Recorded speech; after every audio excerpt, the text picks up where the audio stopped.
और अब हम रेल बजट को श्रद्धांजलि देने वाला एक डीएनए टेस्ट करेंगे।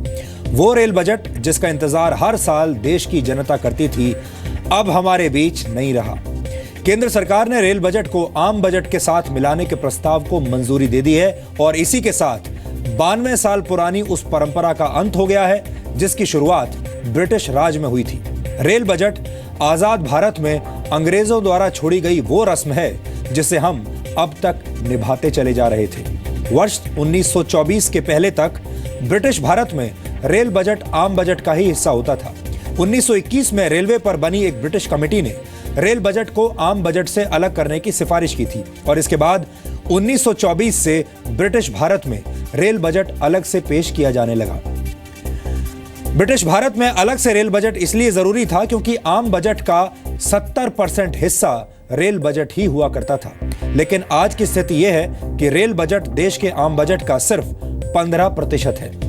वर्ष 1951 में सार्वजनिक परिवहन में रेलवे का हिस्सा 70% था, जो अब घटकर लगभग 10% ही रह गया है। देश के संविधान में अलग से रेल बजट का कोई उल्लेख नहीं है, यानी एक तरह से हम ब्रिटिश राज की परंपराओं को ही आगे बढ़ाते हुए चले आ रहे थे। यहां हम आपको यह भी बता दें कि अमेरिका, ब्रिटेन, चीन, फ्रांस और रशिया जैसे देशों में भी अलग से रेल बजट पेश करने की परंपरा नहीं है। आप कह सकते हैं कि रेल बजट का अंत एक शुभ शुरुआत है। 92 वर्ष तक परंपरा की पटरी पर दौड़ने के बाद भारतीय रेल समझदारी वाले स्टेशन पर आकर अब ठहरी है। रेल बजट के जाने के बाद देश के लिए इस परंपरा को भुलाना शायद इतना आसान नहीं होगा, लेकिन हमें लगता है कि इसके फायदे आम जनता को भी मिलेंगे। इस नई व्यवस्था के बाद रेल मंत्रालय को कई तरह के बोझ से मुक्ति मिल जाएगी, क्योंकि रेल बजट तैयार करने के नाम पर रेलवे को कई हजार करोड़ रुपए खर्च करने पड़ते हैं, जबकि इस वक्त रेलवे पर पहले से ही 7वें वेतन आयोग के तहत 28,450 करोड़ रुपए का बोझ है। इसी तरह रेल मंत्रालय यात्रियों को सब्सिडी देने के नाम पर 34,000 करोड़ रुपए खर्च करता है। रेलवे को 458 परियोजनाओं को पूरा करने के लिए 4,58,000 करोड़ रुपए की जरूरत है और इनमें से कई योजनाएं बजट के अभाव में पूरी नहीं होती। रेल बजट की व्यवस्था के तहत रेलवे को हर साल केंद्र को करीब 10,000 करोड़ रुपए बतौर डिविडेंड देने पड़ते थे। यह रकम बजट से जुड़ी मदद करने पर केंद्र सरकार को दी जाती थी, लेकिन अब रेलवे को अलग से यह रकम खर्च नहीं करनी पड़ेगी। वैसे वित्त मंत्रालय यह भी कोशिश कर रहा है कि देश के आम बजट को 28 फरवरी को पेश करने की बजाय 1 फरवरी को पेश किया जाए, क्योंकि बजट में की गई ज्यादातर घोषणाएं 1 अप्रैल से लागू की जाती हैं और ऐसा करने के लिए सरकार के पास पर्याप्त समय नहीं बचता। ऐसे में 1 फरवरी को बजट पेश होने से सरकार के पास काफी वक्त होगा। अगर ऐसा होता है तो फिर संसद का बजट सत्र वक्त से 3 हफ्ते पहले यानी 25 जनवरी के आसपास शुरू हो सकता है। नीति आयोग ने एक श्री विवेक डेब्रॉय की अध्यक्षता में एक कमेटी बनाई थी, जिसने एक अपनी डिटेल्ड सिफारिश की थी कि अब वक्त आ गया है कि रेल बजट का जो साइज है वो जनरल बजट के तुलना में बहुत कम है और जो 1924 वाली परिस्थिति थी वो आज नहीं है और केवल परंपरा के आधार पर इसको अलग से प्रेजेंट करना, इसकी अब आवश्यकता नहीं है। विषयों को मद्देनजर रखते हुए निर्णय किया कि इस आने वाले वर्ष से रेल बजट और जनरल बजट अमेलगमेट होंगे। रेलवे की जो डिस्टिंक्ट आइडेंटिटी है, the departmentally run commercial enterprise, it will be बरकरार रहेगी। जैसे वित्त मंत्री जी ने कहा, रेलवे को जो डिविडेंड देने की बड़ी लायबिलिटी होती थी 10,000 करोड़ से भी ज़्यादा, वो भी देने की ज़रूरत नहीं होगी। मेन बजट से part of capital expenditure will be borne, so that will also help railways to increase इस कैपेक्स मोर। चीज़ मानते हैं कि ऐतिहासिक जो बड़ा बड़ा चीज़ होता है आप रेलवे के ऊपर में निर्भर नहीं रह सकते हैं, आपको नेशनल बजट से ही देना पड़ता है। इसलिए हम कुल मिलाकर के जो है देखेंगे तो इससे नेशनल इंटरेस्ट में ये बहुत बड़ा कदम है। क्या सोचकर उन्होंने रेल बजट को जनरल बजट में मर्ज कर दिया है, इसका कोई लाभ नहीं मिलेगा, बल्कि जो रेलवे के साथ एक पूरे देशवासियों का भावनात्मक संबंध है उसमें कमी आएगी। रेल बजट को खत्म करने का मुद्दा हमने डीएनए में पहले भी कई बार उठाया था। हमने ये सवाल देश की जनता के सामने रखते हुए ये पूछा था कि हर साल रेल बजट पेश करने की बजाय रेल मंत्रालय, रिजर्व बैंक ऑफ इंडिया या फिर तमाम कंपनियों की तरह हर 3 महीने में अपनी प्रगति की रिपोर्ट क्यों नहीं देता। वैसे एक सच ये भी है कि अब तक जितने भी रेल बजट आए उनमें से ज्यादातर में यात्रियों के हित में क्रांतिकारी बदलाव की बातें कम और चुटकुले, हंसी मजाक और शायरी की मात्रा काफी ज्यादा होती थी। हालांकि 2015 और 2016 में रेल मंत्री सुरेश प्रभु ने जिस अंदाज में रेल बजट पेश किया उसकी देश भर में काफी चर्चा रही। और ऐसा नहीं है कि सुरेश प्रभु ने बजट भाषण के दौरान मजेदार बातें नहीं की थी, लेकिन उनकी बातों में गंभीरता का वजन काफी ज्यादा था।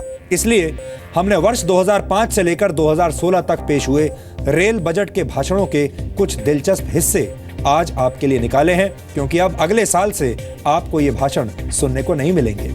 रेल बजट के इन हाइलाइट्स में पूर्व रेल मंत्री लालू यादव की शायरी भी है, ममता बनर्जी की डांट फटकार भी है और सुरेश प्रभु का इंजन रिपेयर करने वाला डायलॉग भी है। तो आज इन तमाम भाषणों का आप मजा ले सकते हैं, क्योंकि जैसा हमने आपको बताया अब अगली बार से रेल बजट के भाषण बंद हो जाएंगे।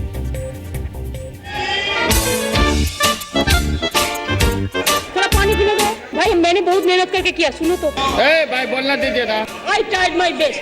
ए भाई आप निकलिएगा कि नहीं? पहले चिल्लाता है। I cannot satisfy. पेट दिखाओ। मुझे तो है। उनको अभी हड़का रहे थे। पहले दिया सुना नहीं।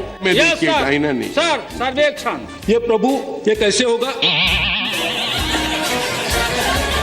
वर्ष 2005-2006 के बजट अनुमान प्रस्तुत करने जा रहा हूँ।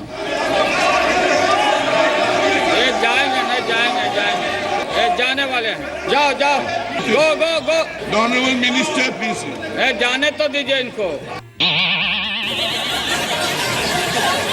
जब मैं खड़ा होता हूँ पीठ दिखाने की सिवा ये सामने से ये बात नहीं करते। नहीं बोलने दीजिए हमको। भारतीय रेलवे को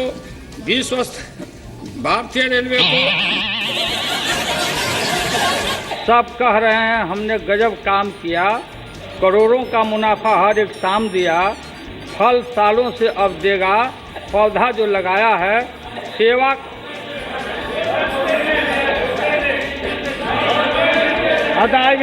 I will try to translate myself in English here.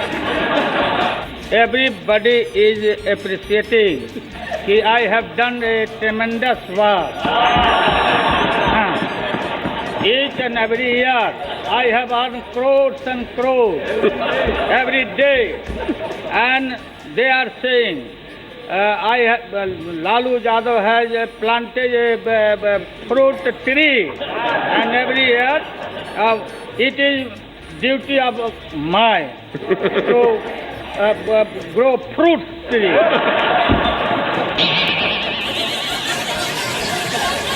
शुक्रिया से मैं शुरू करता हूँ अपनी बात। आज साथ लेकर मैं चला हूँ देश, दुनिया और समाज। कारीगरी का ऐसा तरीका बता दिया, हाथी को चुस्त कर दिया, चीता बना दिया। कब शुरू होगा? अब शुरू होगा। मैं जापान। अब बैठिए। अरे भाई बैठिए ना।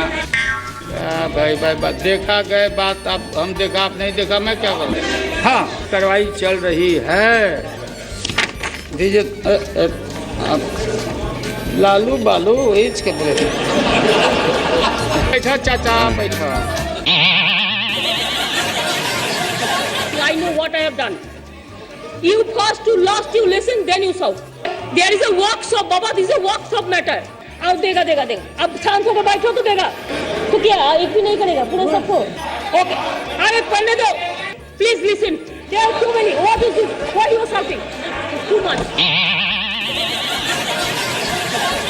दुरंतो, अभी सुनो ना, ध्यान से सुनो। मैं बोल के रखती हूँ दुरंतो। क्या बिहार नहीं है? पटना बिहार में नहीं है।